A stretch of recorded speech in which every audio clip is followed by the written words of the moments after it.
Dr. Zinavestra stared at the holographic readings for the 13th time, her four eyes blinking in rapid succession as her tentacles twitched with nervous energy. The atmospheric analysis of planet Nix couldn't be correct.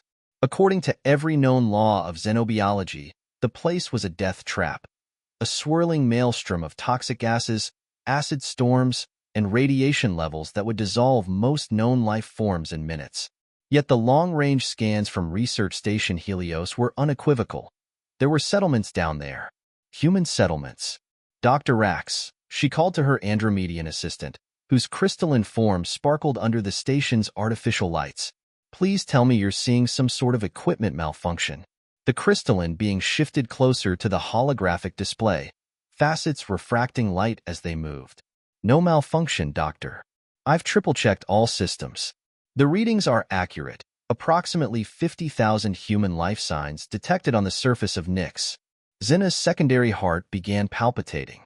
In her 3 centuries of studying alien species, she'd never encountered anything like this. The humans were supposed to be a relatively primitive species, only recently joining the Galactic Alliance. Yet here they were, thriving in conditions that would kill even the most resilient known species in the galaxy.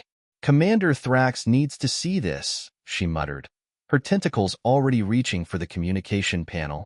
Within moments, the station's commander, a towering sentinel with iridescent scales, materialized in her laboratory via hologram. This had better be important, Dr. Vestra. I was in the middle of dash. Humans are living on Nix, she interrupted, something she'd never dared do before. The commander's scales shifted from their usual green to a shocked white. Impossible. Nix is a Class X planet. Nothing survives there. Nothing. Tell that to the 50,000 humans who apparently didn't get the memo, Dr. Rax chimed in, their crystalline form vibrating with what passed for excitement in their species. Commander Thrax's hologram moved closer to the data displays, scales now cycling through various colors of disbelief. How long have they been there? Zina pulled up additional scan data. Based on the settlement patterns and infrastructure development, at least 20 Earth years. They're not just surviving, Commander. They're building cities, farming, expanding. They've turned one of the most hostile environments in the galaxy into their home.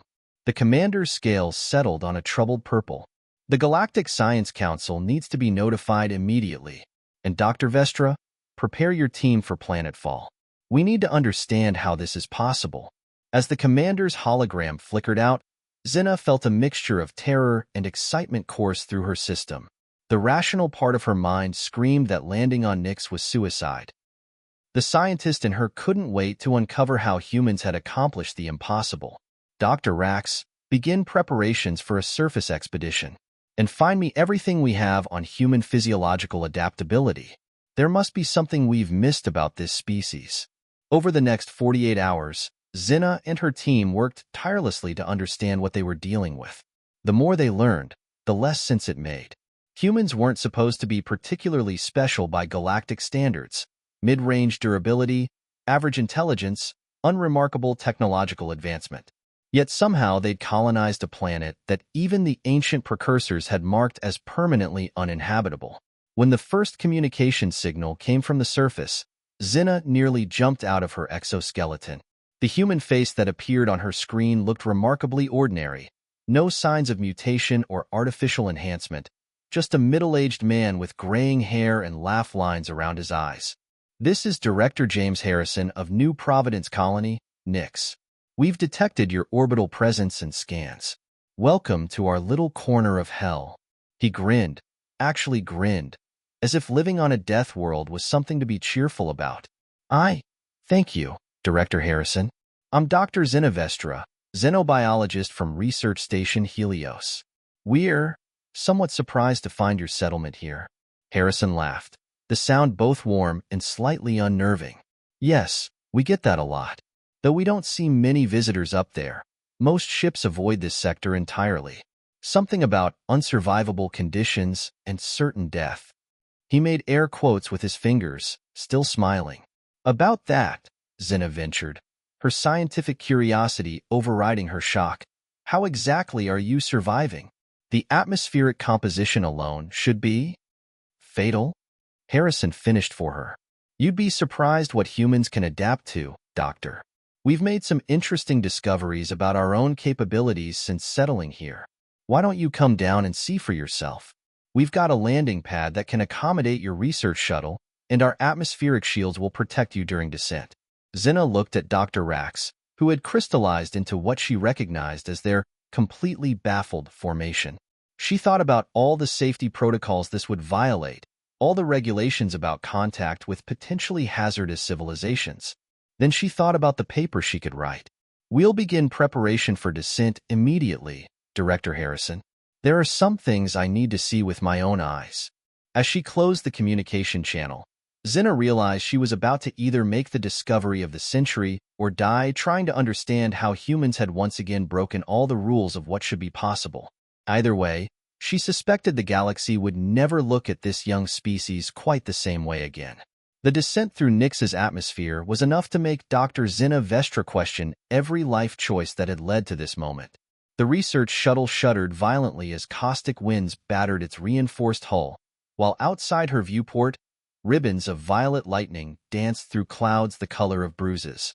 Hull integrity at 60%, Dr. Rax announced, their crystalline form vibrating with each turbulent shake. The humans allegedly do this trip regularly in vessels with half our shielding. Before Zinna could respond, a massive shape emerged from the toxic clouds, a dome of shimmering energy stretching across the horizon, beneath which she could make out the geometric patterns of a city. New Providence Colony. Research Vessel Helios 7, you're cleared for landing pad Delta, a calm voice announced over their comm system, as casual as if they were directing traffic on a pleasant day. Please maintain your current trajectory. Our shields will handle the atmospheric protection once you're inside the bubble. The moment they passed through the energy shield, the chaos stopped. Zinna's instruments immediately began registering the impossible, a pocket of breathable atmosphere in the middle of this toxic hellscape. The landing was smooth, almost anticlimactic after their harrowing descent. Director Harrison was waiting for them at the landing pad, wearing what appeared to be ordinary clothing. No protective suit, no breathing apparatus. Several other humans stood with him, including children. Children on a death world. Welcome to New Providence, Harrison said as Zinna and her team emerged from their shuttle in full environmental suits. You can take those off, you know? The air's perfectly fine in here. Dr. Rax's crystalline form shifted skeptically. Our readings indicate the outside atmosphere is still penetrating your shield at a rate of dash. Oh, that? A young woman stepped forward. She'd later introduce herself as Dr. Julia Winters, the colony's chief environmental engineer. We actually let some of the atmospheric compounds through deliberately. Found out early on that total isolation from the environment wasn't the answer. Zinna's scientific mind reeled. You intentionally expose yourselves to toxic compounds? Controlled exposure, Dr. Winters corrected. Turns out humans are remarkably good at adapting to environmental toxins if you introduce them gradually. The kids born here can handle atmospheric concentrations that would have killed the first generation of settlers. As if to demonstrate, a group of children ran past, laughing as they chased what appeared to be a ball made of the same violet energy as the lightning outside. Their skin had a slight purplish tinge that Zinna's scanners indicated came from specialized melanin adaptations. But how? Zinna found herself asking as Harrison led them toward the colony's research center. Even with gradual exposure, these conditions should be lethal. That's the fascinating part, Harrison replied. We initially came here because our long-range scans suggested there might be valuable mineral deposits. What we found instead was that the planet's extreme conditions triggered latent adaptive capabilities in human physiology that nobody knew existed. The research center was a marvel of practical engineering. Every surface designed to resist corrosion, every system hardened against electromagnetic interference from the constant storms. But it was the medical lab that left Zinna speechless. Dr. Winters pulled up a holographic display showing human cellular structure. Watch what happens when we expose a skin sample to the native atmosphere. The lightning roads remember, Kai said softly, her eyes reflecting the shifting patterns. They hold memories of everything that's happened on Nyx. The storms above, the creatures that used to live here, the changes in the planet itself. Sometimes they show us things. What kind of things? Zinna asked, her recording devices capturing every moment. The ones who came before, Harrison answered. An ancient civilization that learned to harness Nyx's energy fields, just like we're doing now. They left something behind, something we're still trying to understand. The transport pod emerged into a vast chamber that made Zinna's heart stop. In the center, suspended in a web of living crystal, was a structure that defied explanation. It looked like a blend of technology and organic growth, its surface covered in patterns that matched the lightning roads. We call it the Nexus, Dr. Winters said. As far as we can tell, it's some kind of biological supercomputer, grown rather than built. The lightning roads all connect to it, and it's still active after who knows how many millennia. The really interesting part, Harrison added, is that it seems to be evolving, just like we are. The more we interact with it, the more it changes, adapts. And the changes we're seeing in our people, the purple pigmentation, the enhanced nervous systems, they all started accelerating after we found this place. Dr. Rax had crystallized into a perfect dodecahedron, their species' expression of total astonishment. You're saying this artifact is actively modifying human physiology? More like facilitating our natural adaptive capabilities, Dr. Winters corrected. Humans have always had remarkable potential for adaptation. The Nexus just seems to speed things up, guide the process. Zinna watched as Kai approached the Nexus, placing her hand on its surface. The entire chamber came alive with light, patterns flowing between the girl and the ancient structure like a conversation in pure energy. The children understand it best, Harrison said quietly. They don't just adapt to Nyx, they're becoming something new. Something that could maybe finally unravel the mystery of what happened to this planet's original inhabitants. Just then, alarms blared through the cavern system. But these weren't the familiar storm warnings. These were different. Seismic activity in Sector 7, an automated voice announced. Magma chamber pressure exceeding safety thresholds. Perfect timing, Harrison said with that unsettling human grin. You wanted to see how we survive here? Watch this. Kai, show them what you and the Nexus can do. As the ground began to shake beneath them, Zinna realized she was about to witness yet another impossible thing. Humans not just surviving disaster, but dancing with it. And somewhere in the depths of the planet, ancient machines were waking up to join the dance. The tremors intensified as magma churned beneath their feet, but instead of panic, Zinna witnessed something extraordinary. Kai stood before the Nexus, her body taking on the same bioluminescent glow as the lightning roads. Around her, other children from the colony had gathered, their hands linked in a circle. The pressure buildup would normally trigger a catastrophic eruption, Dr. Winters explained, monitoring readings on her handheld device. But watch what happens when our new generation interfaces with the planetary network. Through the crystalline walls, Zinna could see rivers of energy flowing up from the depths, channeled through the lightning roads. The children's purple-tinged skin pulsed with the same patterns, and somehow, impossibly, the seismic activity began to stabilize. They're redirecting the geothermal energy, Harrison said proudly, dispersing it through the lightning roads network instead of letting it build up.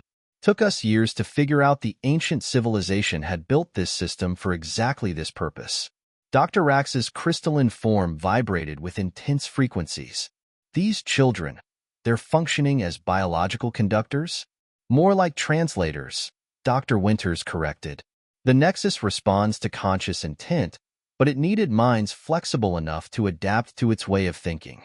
Adult humans were too, set in our ways. But the children born here? They developed the ability naturally. As the tremors subsided, Zinna's scientific training wrestled with what she was witnessing. The physiological changes required for this kind of neural energy interface. The radiation alone should be fatal? Harrison finished with a laugh. That's what everyone said about living on Nyx in the first place. But here's what we've learned. Human adaptability isn't just about surviving hostile conditions. It's about embracing them, becoming something new. Dr. Winters pulled up a holographic display showing cellular scans of the children. Look at their neural structure now, compared to baseline human patterns. The differences were stunning. New neural pathways had formed, creating complex networks that somehow mimicked the patterns of the lightning roads. Their cellular membranes had developed novel proteins that channeled electrical energy in ways that should have been impossible for organic matter. But the most fascinating discovery, Dr. Winters continued, came when we realized these changes weren't random mutations. They're following a template, one we found encoded in the nexus itself. Are you saying, Zina ventured, her tentacles twitching with scientific excitement, that the ancient civilization left behind a blueprint for biological adaptation? Better than that, Harrison replied. They left instructions for the next step in human evolution. The Nexus isn't just a planetary control system. It's a transformation engine. The original inhabitants of Nyx didn't die out or abandon the planet. They evolved into something else entirely. As if to emphasize his point, Kai and the other children completed their energy dispersal. As they stepped away from the Nexus, Zina's instruments captured something remarkable. Their neural patterns had temporarily synchronized not just with each other, but with the ancient machine itself.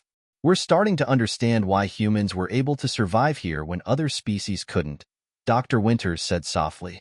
Our genetic structure, our capacity for adaptation. It's like we were designed to find this place, to complete what the Ancient Ones started. Dr. Rax had shifted into their contemplative formation. You're suggesting this is more than convergent evolution, that humanity's remarkable adaptability might be inherited? Harrison finished. Let's just say we found some very interesting markers in human DNA that match patterns in the Nexus's code. Patterns that only activate under the specific conditions found on Nyx. Zina thought about the implications. If humans carried dormant genetic potential that could only be awakened by exposure to Nyx's unique environment, if they were somehow linked to this planet's ancient past. Director Harrison, she said carefully, I believe what we're witnessing here goes beyond mere survival. This could rewrite our understanding of human origins, of evolution itself. Harrison nodded, watching as the children began teaching newer arrivals how to interface with the lightning roads. That's exactly why we invited you here, Doctor. What's happening on Nyx isn't just about humans adapting to a hostile world. It's about rediscovering what humanity was always meant to become. A new alarm sounded, but this time, it was coming from the Nexus itself. The ancient machine's patterns had changed, forming sequences none of them had seen before. Well, Harrison said with that characteristic human grin, looks like the Nexus has decided it's time to show us something new, ready to see what impossible thing happens next. The Nexus's new patterns pulsed through the chamber like a heartbeat, each wave of energy more complex than the last. But it was Kai's reaction that caught Zina's attention. The young human's eyes had gone wide, reflecting patterns that seemed to flow directly from the ancient machine into her mind.